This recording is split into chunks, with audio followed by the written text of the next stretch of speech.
नमस्कार, सवाल इंडिया का मैं आपका बहुत बहुत स्वागत है। मेरा नाम है अंकित त्यागी। इस वक्त आप एनडीटीवी इंडिया के साथ हैं। लगातार इस वक्त छत्तीसगढ़ से जो खबर आ रही है, दुखद खबर आ रही है, उसको ट्रैक कर रहे हैं। यहाँ पर बीजापुर में, छत्तीसगढ़ के बीजापुर में जवानों पर नक्सली हमला हुआ है। एक आईडी ब्लास्ट में 9 जवान मारे गए हैं। इस ब्लास्ट जो किया गया है, आईडी का ब्लास्ट, उससे सुरक्षा बलों का वाहन को उड़ाया गया और जिसके कारण इसमें सवार 8 जवान और एक ड्राइवर जो है वो इस हमले में मारे गए। नक्सलियों ने बीजापुर के कुटूर मार्ग पर आईडी ब्लास्ट किया है। नक्सलियों ने जिस वाहन का निशाना बनाया है, उस वाहन में 9 जवान सवार थे, इसमें 8 जवान थे और एक ड्राइवर। इस पर क्या जो उच्च अधिकारी हैं वो कह रहे हैं, आपको उसकी सबसे पहले उनकी बात सुनाते हैं। विगत दो तीन दिनों से जिला बीजापुर, नारायणपुर और दंतेवाड़ा के सीमावर्ती इलाका में सुरक्षा बल द्वारा अभियान संचालित की जा रही थी। इस अभियान में टोटल अब तक 5 माओवादी की डेड बॉडी रिकवर की गई थी। हमारे एक जवान मुठभेड़ में उनका शहादत भी हुआ। तत्पश्चात अभियान के बाद सर्चिंग को पूर्ण करके सुरक्षा बल द्वारा वापस बेस कैंप आ रहे थे। इस दौरान जिला बीजापुर की बेदरे एवं कुट्टू के बीच में अम्बेली के पास माओवादी द्वारा लाए गए एक आईडी ब्लास्ट की चपेट में आने से हमारा एक वाहन आईडी के चपेट में आ गए थे। उसमें सवार हमारा 8 डीआरजी दंतेवाड़ा के जवान का शहादत हो गई थी। उसके एक ड्राइवर का भी शहादत होगी। कुल 9 का शहादत का भी जानकारी प्राप्त हो रहे थे। उस स्पॉट में भी रीइंफोर्समेंट टीम और अन्य जितना भी जो इवैक्यूएशन टीम पहुंच गए थे। अभी तक जो प्राथमिक जानकारी अनुसार कुल सुरक्षा बल का 8 एवं एक ड्राइवर, कुल 9 लोग का इस घटना में शहादत हो गए थे। और विस्तृत जानकारी जैसा घटनास्थल का इंस्पेक्शन के बाद फिर और भी जैसा फील्ड से जो जानकारी है उसी के पश्चात हम बता पाएगा। सर गाड़ी कौन सी? जैसा भी जो प्राथमिक जानकारी है सर, एक वाहन आईडी ब्लास्ट में चपेट मारने के कारण से उसमें सवार टोटल जैसा 8 जवान डीआरजी का और एक ड्राइवर, कुल 9 का अभी कैजुअलिटी हो गए थे। सर ये वही जवान जो दक्षिण गुजरात में ऑपरेशन पे निकले थे पिछले 3 दिनों से? उसी अभियान के पश्चात ही जो टीम लौटा रहे थे उसी के दौरान घटना हुई। सर कितने वाहन थी जरूर? बाकी डिटेल प्रत्यक्ष से बताएगा। सर गाड़ी कौन सी सर, पिकअप थी क्या? तो इस वक्त की बड़ी खबर आ रही है छत्तीसगढ़ से। लगातार पिछले कई दिनों से हम देख रहे थे किस तरीके से सुरक्षा बलों ने नक्सलियों पर निशाना साधा है। कई बड़ी कामयाबी भी उन्हें मिली है। उसके बाद ये एक पलटवार के तौर पर देखा जा रहा है जिसमें 9 सुरक्षा बल के जवान मारे गए।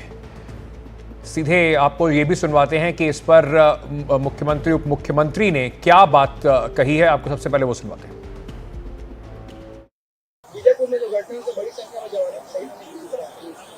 ऐसा नहीं है, आप ओवरऑल देखेंगे तो बहुत कम कैजुअलिटी अपने जवानों का है। ऐसा पहले नहीं होता था। पहले दोनों तरफ से कैजुअलिटी होती थी, लेकिन अब सैनिकों की बहुत कम कैजुअलिटी हो रही है। देखिए, जिस प्रकार से पिछले 1 सालों में नक्सल उन्मूलन के लिए हमारे सुरक्षा बल के जवानों ने जिस मजबूती से काम किया है, लगातार काम किया है, और बीजापुर की आज की जो घटना की जानकारी मिली है, ये नक्सलियों का कायराना हरकत है। ये हताशा में किया गया हुआ कार्रवाई है। ये कायराना हरकत कि मैं निंदा करता हूं। सभी जो जवान शहीद हुए हैं उनको अपनी विनम्र श्रद्धांजलि अर्पित करता हूं। पर हमारी सरकार की प्रतिबद्धता है कि इनकी शहादत जाया नहीं जाएगी और जिस लक्ष्य को लेकर हम निकले हैं मार्च 2026 तक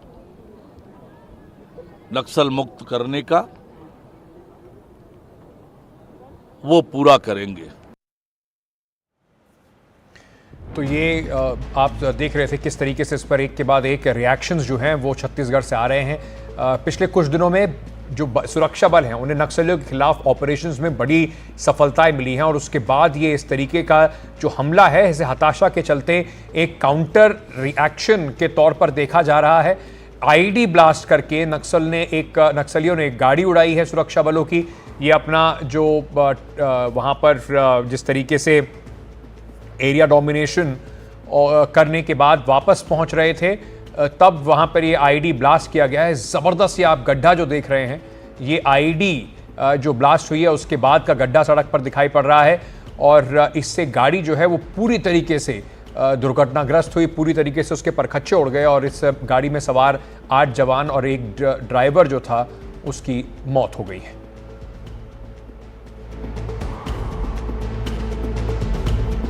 नक्सलवाद के खिलाफ लगातार केंद्र सरकार की मुहिम जो है वो जारी है, लेकिन इस घटना को इस तरीके से कम वहां पर देखा जा रहा है कि जो लगातार नक्सलियों को पिछले कुछ दिनों में हताशा सामने आई है, ऑपरेशन के बाद ऑपरेशन जिसमें सुरक्षा बलों को कामयाबी मिली है, उसके बाद ये काउंटर ऑपरेशन के तौर पर देखा जा रहा है जिसमें सुरक्षा बलों की गाड़ी को निशाना बनाया गया और नक्सलियों ने यहाँ पर एक आईडी ब्लास्ट करके एक सुरक्षा बलों की गाड़ी को उड़ा दिया, जिसमें 8 सुरक्षा बल के जवान और एक ड्राइवर मारे गए।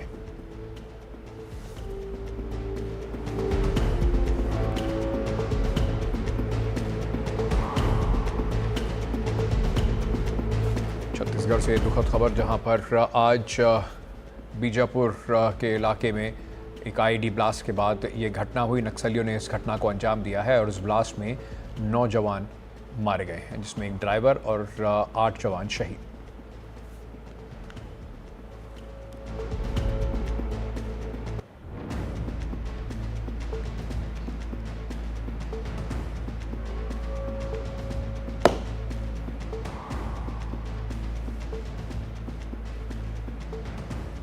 तो हम आगे फिर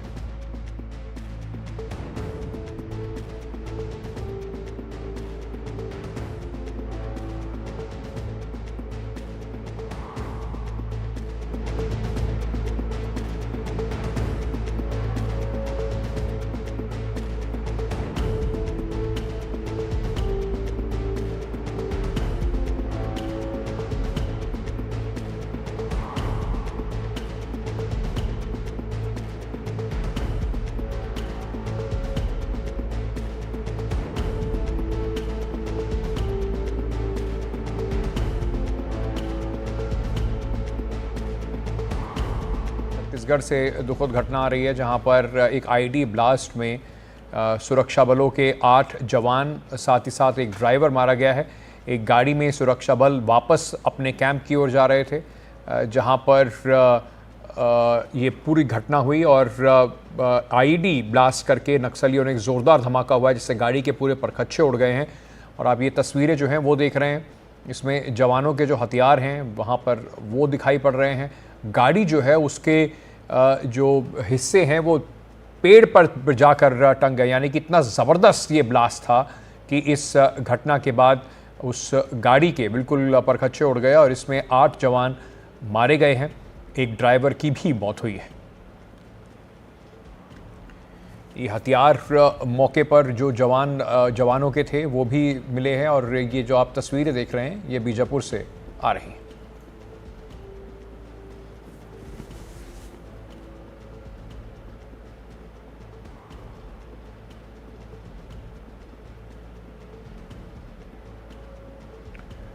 जुल्फ़िकार हमारे सहयोगी इस वक्त हमारे साथ जुड़ रहे हैं। जुल्फ़िकार, अभी जो घटना जो सामने आई है इस पर क्या अंदेशा लगाया जा रहा है? कौन सा नक्सलियों का ग्रुप था जिसने इस घटना को अंजाम दिया है और अब सुरक्षा बल काउंटर एक्शन में क्या कर रहे हैं?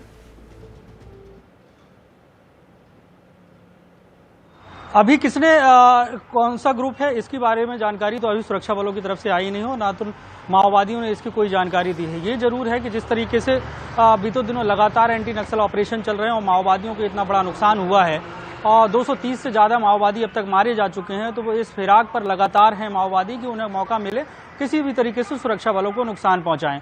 आज जिस तरीके की घटना को माओवादियों ने अंजाम दिया है उस इलाके में डीआरजी के जो जवान हैं वो वाहन से जा रहे थे और वाहन को आईईडी ब्लास्ट करके उड़ा दिया गया।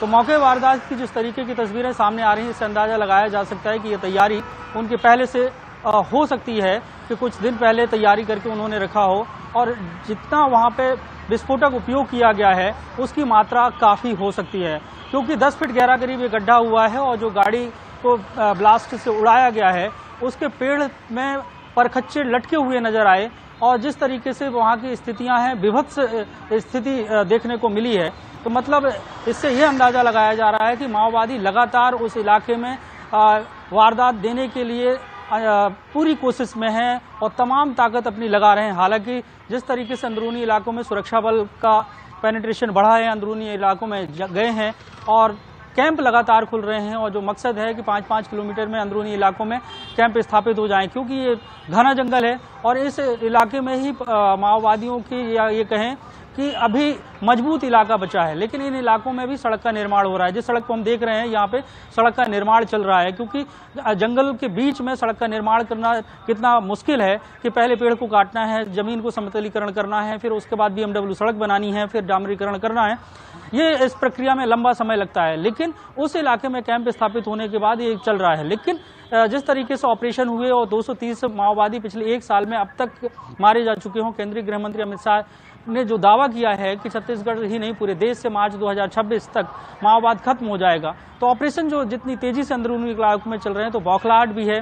माओवादी अपनी प्रेजेंस पूरी दिखाना चाहते हैं, क्योंकि उनका जो एरिया है, जो उनका डोमिनेशन एरिया है, वो सिकुड़ता हुआ नजर आ रहा है। पहले जो एरिया उनका बड़ा था कि कांकेर से का इलाका, सुकमा, बीजापुर, दंतेवाड़ा के से जैसे ही शहर से बाहर निकलते थे, माओवादियों के अपनी तूती बोलना शुरू हो जाती थी। अब स्थिति ये हुई कि अंदरूनी इलाकों में सड़क को कैंप बनने के बाद इनका जो एरिया है वो लगातार घटता नजर आ रहा है।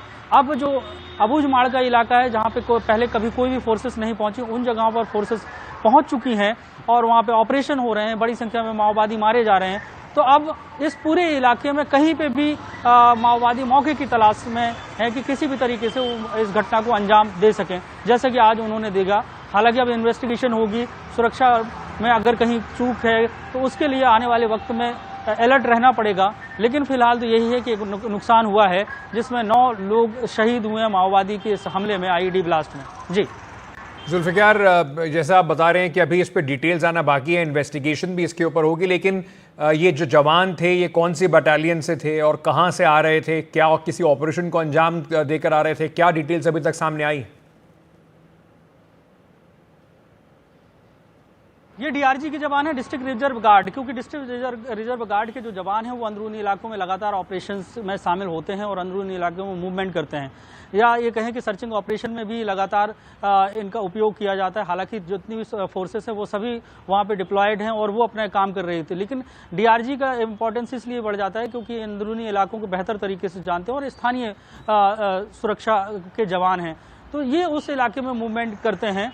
और ये जो है अंदरूनी इलाकों में लगातार पुलिस के पास किसी न किसी तरीके का इनपुट अभी रहता है कि माओवादी इस जगह पे हैं और माओवादी इस पहाड़ी पर हैं, ऐसी इन्फॉर्मेशन लगातार रहती हैं। माओवादियों को दबाव बनाने के लिए लगातार सर्चिंग ऑपरेशन सुरक्षा बलों के द्वारा चलते रहते हैं, मूवमेंट चलता रहता है और DRG के जवान जो हैं पैदल अंदर जाते हैं, बाइक से जो सड़कें हैं उनके दोनों तरफ वो चलते हैं, ताकि ये एहसास उनको दिलाया जा सके कि उस इलाके में सुरक्षा बल पहुँच चुके हैं। और अभी ऑपरेशन की बात है तो ऑपरेशन किस ऑपरेशन को करके निकल रहे थे, क्योंकि उस इलाके में देखें तो लगातार कोई ना कोई ऑपरेशन चल रहा होता है, क्योंकि कोंडागांव हो, कांकेर हो, सुकमा हो, बीजापुर हो और इसके दंतेवाड़ा हो, इधर के जो जवान हैं वो लगातार इन इलाकों में संयुक्त रूप से मूवमेंट करते रहते हैं ताकि माओवादियों पर दबाव बनता रहे। और जैसे ही इनपुट मिलता है, क्योंकि टेक्नोलॉजी इतनी एडवांस हो चुकी है कि अब उस इलाके में टावर स्थापित हो चुके हैं, तो मोबाइल नेटवर्क पहुंच चुका है, तो सूचनाएं बहुत तेजी से, इस कारण से लगातार जो पीछे बीते 1 साल में ऑपरेशन हुए उसमें माओवादियों को नुकसान हुआ है।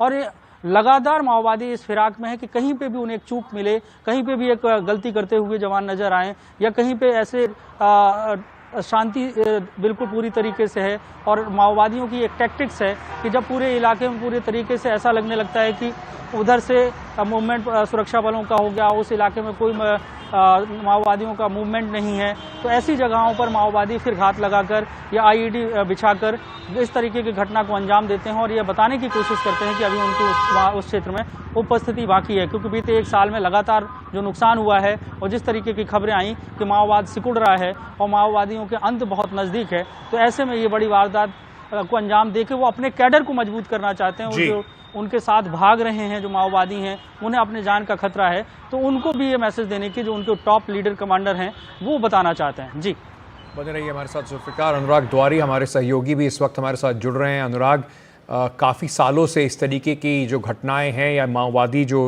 हमले हैं उसको कवर करते आए हैं। अनुराग, जैसे जुल्फिकार ही बता रहे थे, पिछले कुछ दिनों में काफ़ी नुकसान माओवादियों को उठाना पड़ा है, तो एक काउंटर रिएक्शन के तौर पर इसको देखा जा रहा है। छटपटाहट में ये बताने की कोशिश कि अभी भी वो जिंदा है। अंकित, देखिए, सुरक्षा बल ज़रूर पिछले एक साल में उन्हें बड़ी कामयाबी मिली। 290 से ज़्यादा नक्सलियों को उन्होंने मार गिराया है, 1000 से ज़्यादा नक्सलियों ने सरेंडर किया है। इसको एक बड़ी कामयाबी कहेंगे। जो अबूझमाड़ का इलाका था, नाम से ही आप समझ सकते हैं कि उसको समझना आसान नहीं है। उस अबूझमाड़ के इलाके में भी कई सुरक्षा बलों ने अपने कैंप खोले हैं और जैसा मैंने बताया कि 290 से ज़्यादा कई इनामी, कई बड़े नक्सली, इन सबको मार डाला गया है। लेकिन नक्सली हम और आप जानते हैं कि गुरिल्ला वॉरफेयर करते हैं। उनको पता है कि अभी सिक्योरिटी फोर्सेस, सुरक्षा बल आक्रामक हैं, तो वो अपने आप को छोटे छोटे ग्रुप में बांध रहे हैं। आप देखिए कि आज सुबह ही 3 दिनों से ये डीआरजी के जवान बाहर थे और जो डीआरजी के जवान हैं यानी डिस्ट्रिक्ट रिजर्व गार्ड, ये दरअसल वहीं के सरेंडर नक्सली हैं, स्थानीय युवा हैं जो वहाँ की बोली, वहाँ की भाषा, वहाँ की भौगोलिकता सबको जानते हैं। और अमूमन मैंने इनको कभी नहीं देखा कि ये गाड़ियों में ट्रैवल करें। ये हमेशा या तो पैदल जाते हैं या फिर आप इनको दोपहिया में वापस लौटते देखते हैं। ये 3 तारीख से ऑपरेशन में बाहर निकले हुए थे, थके हुए होंगे, भूखे प्यासे होंगे, क्योंकि जंगल में कई किलोमीटर का इलाका इनको कवर करना होता है। तो शायद थकान में इन्होंने गाड़ी ले ली और यही गाड़ी इनके लिए जानलेवा साबित हुई है। कहने का मतलब यह है कि वो पूरी तरह से आज भी नक्सली तैयार हैं। कहाँ कहाँ उन्होंने आईडी बिछा रखा है। आप सोचिए कि जिस रास्ते से उन्होंने 5 नक्सलियों को आज सुबह मार गिराया है, वहाँ जाकर जब वापस लौट रहे थे तो लगभग दोपहर 2:15 बजे के आसपास अम्बेली नाले के पास इस आईडी को विस्फोट किया गया। आईडी आज रात में तो इन्होंने बिछाई नहीं होगी, इतना ताकतवर विस्फोट था कि गाड़ी का एक टुकड़ा पेड़ पर जाकर नजर आया है। तो आप समझ सकते हैं कि कितने किलो आईडी प्लांट किया गया होगा और किस तरह इस योजना को अंजाम दिया गया, जिसमें 8 डीआरजी के जवान शहीद हो गए और एक ड्राइवर की भी मौत हो गई जो गाड़ी चला रहा था। तो कहीं ना कहीं जो आप देखेंगे कि अमूमन हम देखते थे कि जो टीसीओसी का पीरियड होता था उस वक्त नक्सली बहुत हमला करते थे, हमलावर होते थे। लेकिन पिछले साल उस अवधि में भी सुरक्षा बल के जवानों ने नक्सलियों को निशाना बनाया। उसकी वजह यही है, जैसा जुल्फी भी बता रहे थे, एक तो तकनीकी रूप से सक्षम हुए सुरक्षा बल के जवान और एक ट्रायंगल बना करके घेरने लगे हैं और अब नक्सलियों के पीछे लौटना आसान नहीं है। तो कई बार ये खबर आ रही है कि मध्य प्रदेश, महाराष्ट्र और छत्तीसगढ़ का जो ट्राई सेक्शन बनता है, जो एक जंक्शन बनता है, वहाँ पर अब ये इकट्ठा हो रहे हैं और कहीं ना कहीं अब छोटे छोटे ग्रुपों में बंट गए हैं। ये जो पहले मान लीजिए कोई एक बड़ा लीडर और उसके पास उसकी बड़ी एक बटालियन घूमती थी, अब वो छोटे छोटे 5, 10, 20 के ग्रुप में आसपास चल रहे हैं। वो देख रहे हैं कि सुरक्षा बलों का क्या मूवमेंट हो रहा है। तो छत्तीसगढ़ में भी आज भी ये कहना कि नक्सलियों की ताकत पूरी तरह से ख़त्म हो गई है, उन्होंने इस विस्फोट के जरिए फिर से बता दिया है कि वो कहीं ना कहीं अगर ज़रूरत पड़े तो बदला लेने की ताकत रखते हैं। सिर्फ एक चूक अगर सुरक्षा बलों से हो जाए तो इतना बड़ा नुकसान हो सकता है। यानी देखिए, दिक्कत यह भी है कि सुरक्षा बलों को हर हमले में 100% यानी 100 की स्ट्राइक रेट से नक्सलियों के ऊपर हमला करना होता है और नक्सली अगर एक भी वारदात को अंजाम दे देते हैं तो हमको ही ये कहना पड़ता है कि नक्सली अपने मंसूबों में कामयाब हो गए हैं, क्योंकि सुरक्षा बलों को हर स्ट्राइक रेट में उन्हें मारना भी है और ख़ुद को सुरक्षित वापस लाना भी है। और नक्सलियों को सिर्फ एक हमला करना है। अगर साल भर में भी एक बड़ा अटैक हो जाए, क्योंकि 2025 की शुरुआत सुरक्षा बलों के लिए, उन्होंने भी आज सुबह 5 नक्सलियों को मार गिराया, जिसमें एक महिला नक्सली थी, 3 इनामी नक्सली थे। लेकिन जब वापस लौट रहे थे तब ये दुर्भाग्यपूर्ण तरीके से, कायराना तरीके से सुरक्षा बलों पर हमला किया गया और 8 डीआरजी के जवान, उनकी शहादत हो गई, एक ड्राइवर की भी मौत हो गई। अनुराग, जिस तरीके से आप ये बता रहे थे कि कहीं ना कहीं सुरक्षा बलों को ज़बरदस्त सफलता तो ज़रूर मिली है, लेकिन कुल मिलाकर अभी भी पूरी तरीके से जो बात कही जाती है कि नक्सली प्रभाव से दूर नहीं है ये इलाके, अभी भी वहाँ पर नक्सलियों का प्रभाव जारी है।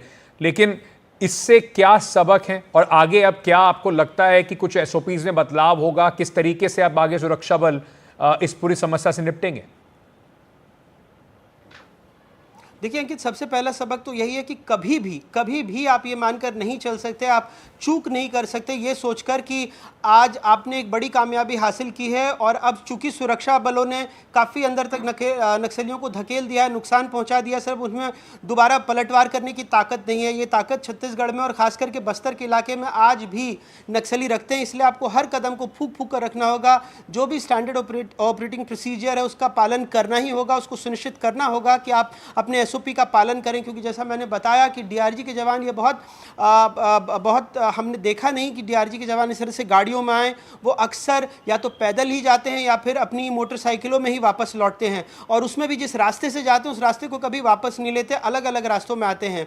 लेकिन ये जो पूरा इलाका है अबूझ माड़का, आज भी एक तरह से अबूझ पहेली ही बना हुआ है। जबकि चाहे नीलनार योजना हो, चाहे अभी बस्तर में वहाँ पर एक अबूझ माड़ में ओलंपिक्स का भी आयोजन कराया गया था, और इस तरह से काफ़ी विश्वास बहाली की योजनाएं चलाई जा रही हैं सरकार द्वारा। कई लोग नक्सलियों को छोड़कर मुख्यधारा में भी शामिल हो गए, उनके लिए भी सरकार ने औद्योगिक नीति, क्योंकि दो तरफ से सरकार काम कर रही है। एक तो नक्सली जो हथियार नहीं छोड़ रहे हैं उनके प्रति आक्रामक रणनीति है, और जो नक्सली मुख्यधारा में लौटना चाहते हैं उनको वो किस तरह से समाज में आ सकें, किस तरह से अपनी रोजी रोटी कमा सकें, उसके हिसाब से भी उनके लिए कुछ योजनाएं हैं। लेकिन कहीं ना कहीं सुरक्षा बलों को हर वक्त चाक चौबंद रहना होगा, और ये फिर से एक बार सबक है, बहुत दुखद सबक है, लेकिन एक सबक है कि वो कभी भी एसओपी का अनुपालन उनको करना ही पड़ेगा हर हाल में, नहीं तो इस तरह के दुखद और जानलेवा जो कायराना वारदात है उसको नक्सली अंजाम देने में अपने नापाक मंसूबों में कामयाब हो जाएंगे। अनुराग, बने रहिएगा हमारे साथ। जुल्फिकार लगातार हमारे साथ बने हुए हैं।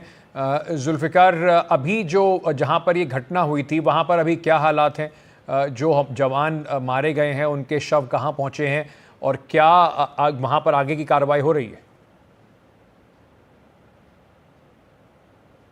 अभी जो हमारे जवान जो शहीद हुए हैं, जिस स्पॉट पे ये घटना हुई है, वहां से उन जवानों की डेड बॉडी को बीजापुर लाया जाएगा, और जो घायल की जो सूचना आ रही थी उनको भी बीजापुर अस्पताल लाया जाएगा, क्योंकि ये बीजापुर से करीब 40 किलोमीटर की दूरी पर है।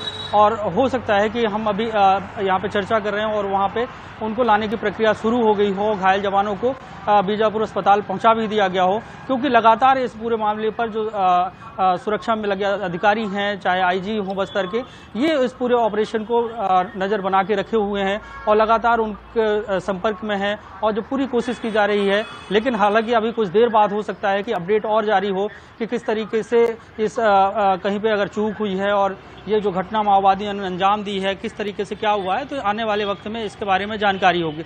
लेकिन ये जरूर कहा जा सकता है कि माओवादी हर एक छोटी चूक का इंतजार करते हुए नजर आ रहे हैं इस इलाके में। जैसा कि अनुराग द्वारी जी ने बताया कि छोटे छोटे जो गोरिल्ला वार के तौर पर छोटे छोटे ग्रुप में अब माओवादी इकट्ठे हो रहे हैं, क्योंकि जिस तरीके से बड़ी संख्या में माओवादी मारे जा रहे हैं कि 29 माओवादी 30 माओवादी ऐसे एक बार में मारे जा रहे हैं, तो ऐसे में अब उन्होंने हो सकता है कि अपने टैक्टिक्स को बदल लिया हो। और क्योंकि अभी जिस तरीके से सुरक्षा बल आक्रामक तरीके से अंदरूनी इलाकों में ऑपरेशन को अंजाम दे रहे हैं, उनको भारी नुकसान हो रहा है, और अगर उनकी जो बटालियन है और उनकी जो टुकड़ियां हैं वो अंदरूनी इलाके में हैं, पूरी की पूरी साफ हो जा रही हैं। तो ये स्ट्रेटजी में बदलाव किया कि छोटे छोटे टुकड़ों में, और इस बात का इंतजार करें कि कहीं पे जो सुरक्षा बल हैं वो चूक करते हुए नजर आएं और उस चूक को वो अपना एक अवसर के तौर पर देखें। क्योंकि जिस तरीके से एक साल में जो घटनाक्रम हुआ है और माओवादियों को जितना बड़ा नुकसान हुआ है, तो उनके कैडर में भी बहुत ज़्यादा हताशा है, और उसको वो पूरे तरीके से फिर अपने आप को खड़े करने की कोशिश कर रहे हैं। हालांकि जिस तरीके के दावे सुरक्षा बलों के द्वारा किए जा रहे हैं कि मार्च 2026 तक माओवाद को खत्म कर दिया जाएगा, लगातार एंटी ऑपरेशन उन इलाकों में चल रहे हैं, तो माओवादी इस बात का इंतजार में है कि किस तरीके से छोटी घटना को अंजाम दिया जाए। और हो सकता है कि 2025 की शुरुआत में इस तरीके की घटनाओं को उन्होंने अंजाम देकर अपने कैडर को मजबूत करने की कोशिश की हो। हालांकि सुरक्षा बलों का अपना मनोबल बढ़ा हुआ है, जिस तरीके से ऑपरेशन चले हैं, और जो टारगेट रखा है कि मार्च 2026 तो उसे पूरा भी कर लिया जाए। लेकिन ये एक अपने आप में भी चैलेंज है उस इलाके में जहाँ पे की सड़कें नहीं हैं, जिसको कोई नहीं जान रहा था, उन इलाकों में माओवादी हैं, तो इतना आसान भी नहीं है। लेकिन सतर्कता बरतनी ही होगी और स्ट्रेटेजी में सुधार भी करना होगा अगर कहीं पे कोई चूक होती है। जी अनुराग, ये जो क्योंकि हम देख रहे थे, जो आईजी बता रहे थे कि पिछले 3 दिनों से लगातार यहाँ पर एंटी नक्सल ऑपरेशन चल रहे थे, जिसमें 5 नक्सलियों की बॉडीज़ मिली हैं और एक जवान की भी मौत हो गई थी, और उसके बाद ये टीम जो है ये ऑपरेशन को अंजाम देकर वापस आ रही थी जब ये आईईडी हमला हुआ। थोड़ा सा, क्योंकि कई बार लोग शायद ये भारत के और जगह से जो लोग देख रहे हैं, दर्शक हमारे, वो समझ नहीं पाते हैं कि कितना मुश्किल ये इलाका है और यहाँ पे ऑपरेट करना कितना एक बहुत बड़ा चैलेंज होता है। तो थोड़ा अबू जमाल के इलाके के, इस पूरे इलाके की जरा टोपोग्राफी लोगों को थोड़ा समझा दीजिए। बिल्कुल बिल्कुल अंकित, जैसा मैं आपको बता रहा था कि 3 तारीख से ये ऑपरेशन चल रहा था। एक आपको छोटा ही ऐसा वाकया बताता हूँ कि कुछ दिनों पहले एक भालू और भालू का बच्चा दोनों आईडी की चपेट में आए थे और उनका जबड़ा उड़ गया था। तो आप समझ सकते हैं कि दरअसल पूरे इलाके में जब हम लोग भी जाते हैं तो कोशिश करते हैं कि जो खेत है उसके नीचे उतर के ना चलें, क्योंकि कई जगहों पर घास बिछी हुई रहती है। आपको लगेगा कि ये घास है, ज़मीन है, लेकिन नीचे बूबी ट्रैप्स हैं और उसमें इतने बड़े लोहे के नुकीले रॉड हैं कि अगर आप उसमें गिरे तो आपकी जान जानी निश्चित है। और कई जगहों पर आईडी अब इतने सालों से बिछाकर छोड़ दिया गया है। कई जगहों पर आपको आज भी सड़क के किनारे तार दिखेंगे और उसका सिरा कहाँ जाता है, मतलब आज भी उन लोगों ने किन किन जगहों पर लगाया है ये तो नक्सलियों को ही मालूम है, और आज भी उसमें विस्फोट करने की ताकत रखते हैं।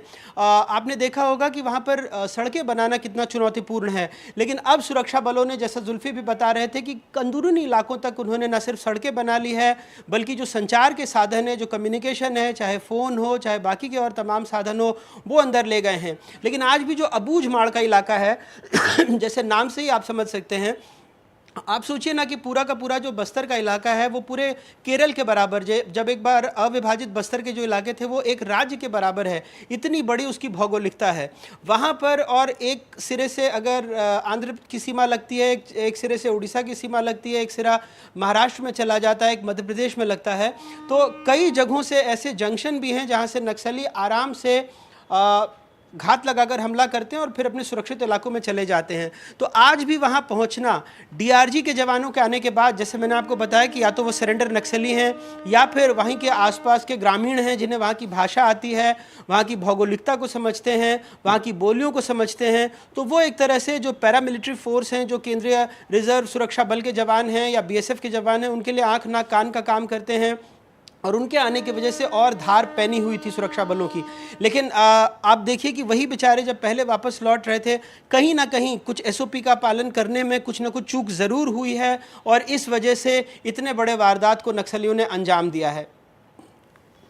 हमारे साथ बने रहिएगा, आप दोनों से दरख्वास्त है। अनुराग और जुल्फ़िकार, विकास तिवारी भी हमारे सहयोगी हैं जो दांतेवाड़ा से इस वक्त हमारे साथ जुड़ रहे हैं। विकास, क्या अभी ताज़ा जानकारी आ रही है? देखिए, सबसे ताज़ा जानकारी ये है कि मौके पर जो डीआईजी हैं कमलोचन कश्यप और गौरव राय जो एसपी है दंतेवाड़ा के, सभी मौके पर पहुंच चुके हैं। बैकअप पार्टी भी पीछे से पहुंच गई है। हुआ ये जो प्राथमिक जानकारी तौर पर कि जैसे ही माओवादियों ने इस ब्लास्ट को अंजाम दिया, उन्होंने कुछ राउंड फायर भी किया। उन्होंने ये कोशिश भी की थी कि जो जवानों के जो हथियार हैं वो लूट लिए जाएं।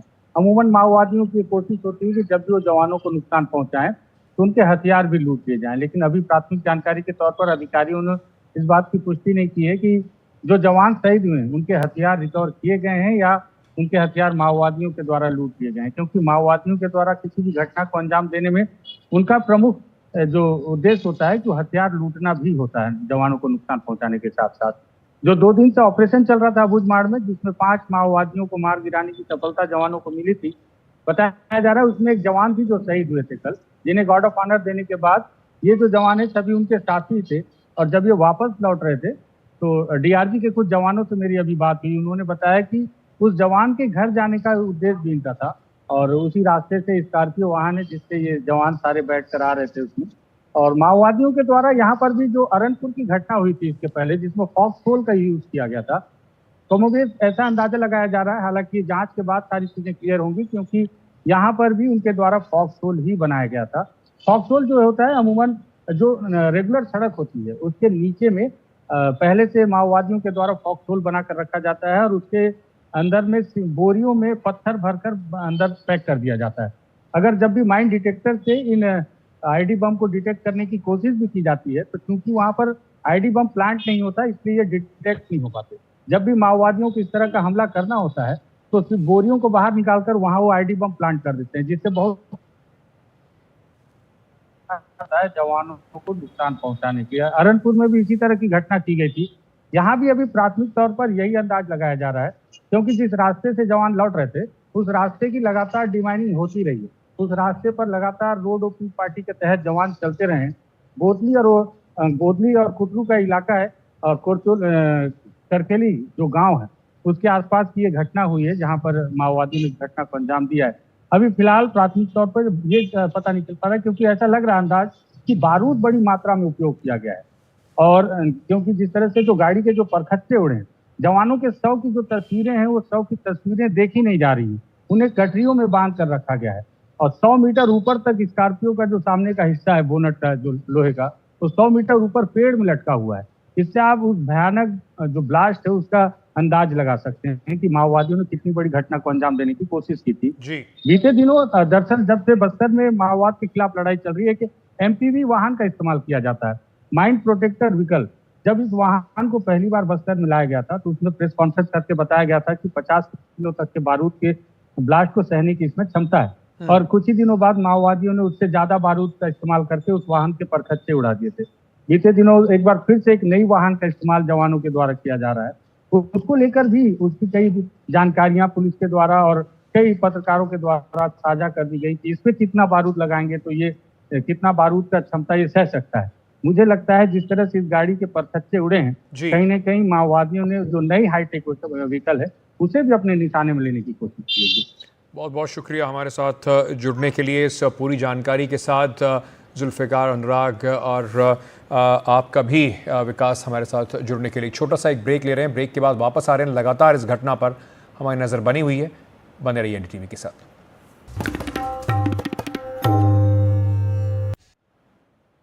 छत्तीसगढ़ में नक्सली हमले में 9 जवानों की मौत हुई है। एक आईडी ब्लास्ट में जो जवान वापस अपने कैंप की तरफ जा रहे थे उन पर हमला करते हुए बीजापुर के इलाके में इस आईडी ब्लास्ट में ज़बरदस्त जो आईडी ब्लास्ट था इसमें 8 जवान और 1 ड्राइवर की मौत हो गई है। इस पर छत्तीसगढ़ के गृह मंत्री विजय शर्मा ने क्या कहा, आपको सुनाते हैं। 8 जवान हमारे शहीद हुए हैं, 1 ड्राइवर भी उसमें थे, शामिल थे। और ये आईडी ब्लास्ट से हुआ है, जिला बीजापुर में हुआ है। डीआरजी के जवान थे सारे, दंतेवाड़ा डीआरजी के जवान। अभी जांच करने की आवश्यकता है, ऐसा कैसे हुआ है, क्योंकि वो तो पक्का रोड है, बेटी रोड है, ब्लैक टॉप रोड है। वहां जहां पर ब्लैक टॉप रोड और कंक्रीट रोड जहां मिला हुआ था वहां पर हुआ, ऐसा पता चल रहा है। भी आगे और कंफर्म करेंगे। इस हमले को लेकर हमने बस्तर के सांसद महेश कश्यप से भी बातचीत की। देखिए, आज का यह दुर्भाग्यपूर्ण घटना हुआ है। हमारे 9 जवान, लगभग 9-10 जवान शहीद हुए हैं, अभी तक 9 जवान। और हमारे जवान लगातार नक्सली मोर्चे में लगे डटे हुए हैं। और पिछले 1 वर्ष से जो लाल आतंक माओवादियों के खिलाफ अभियान चल रहा है, सर्चिंग चल रहा है और 200 से अधिक माओवादी को हमारे जवानों ने मारा है। और पिछले 1 वर्ष के बाद सबसे बड़ा घटना, दुर्भाग्यजनक घटना हुआ है। उन सभी जवानों के परिवार को शक्ति प्रदान करे माता जी और उनको संबल दे और उनका शहादत व्यर्थ नहीं जाएगा। और जिस प्रकार से कायराना हरकत नक्सलियों ने किया है, कर रहे हैं, आपको अभी एक महीने के अंदर हमारे 3-4-5 हमारे पार्टी के कार्यकर्ताओं को इन्होंने मारा है। 2 आंगनबाड़ी कार्यकर्ता को, महिला तक को नहीं छोड़ा। इस प्रकार के कायराना हरकत कर रहे हैं और उनका अंतिम सांस चल रहा है और इसीलिए ऐसा एक दुर्भाग्यपूर्ण घटना को अंजाम दे रहे हैं। और हमारे जवान जो कुटरू से आगे मात्र महज 5 किलोमीटर दूर इस प्रकार से एक पुल में विस्फोट कर दिया और उड़ा दिया है। और ये एक दुर्भाग्यपूर्ण घटना हुआ है। और हमारा सरकार का स्पष्ट हमारा सरकार स्पष्ट संकल्पित है कि 2024 तक बस्तर में शांति स्थापित करना है। इसलिए अंतिम समय में एक प्रकार से पलटवार करने का कोशिश तो कर रहे हैं। मैं 2 दिन पहले ही वहीं से आया हूं, मुझे भी पता चला कि आप लोग उस क्षेत्र में दौरा करना थोड़ा संदिग्धता है, आप लोग को नहीं आना है। लेकिन आज 2 दिन के बाद ही ऐसा घटना, मैं कल ही आया हूँ उस क्षेत्र से जी। और इसलिए ये लोग जिस प्रकार से कायराना हरकत कर रहे हैं, हमारी सरकार आने वाला 2 वर्ष में आप देखेंगे नक्सलवाद बस्तर से खात्मा करेंगे। अंतिम समय में थोड़ा बहुत छूक हो गया, ऐसा छूक नहीं होना चाहिए। इसको हम जांच का विषय, इसको फिर हम चर्चा करेंगे और इसके लिए आगे कैसे सावधानी से हम काम कर सकते हैं उसके विचार होगा।